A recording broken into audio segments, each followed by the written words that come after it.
DJ Manish आप सुन रहे हैं सिंगर शिवकरण चौहान को।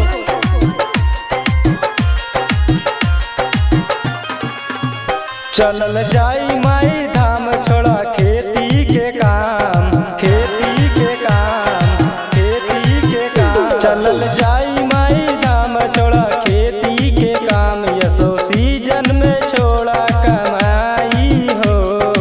हे हमर भाई हो, करब हम पुजाई हो। हे हमर भाई हो, करब हम पुजाई हो। हे हमर भाई हो, करब हम पुजाई हो। आप सुन रहे हैं सिंगर शिवकरण चौहान को।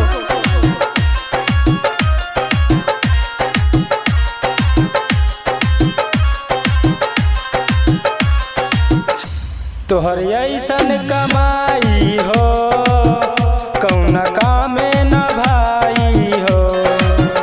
जब माई के पूजवा तो हम नाही करे पाईब। जा हमर भाई हो, करब हम पुजाई हो। जा हमर भाई हो, करब हम पुजाई हो। जा हमर भाई हो, हे हमर भाई हो, करब हम पुजाई हो। डीजे मनीष आप सुन रहे हैं सिंगर शिवकरण चौहान को।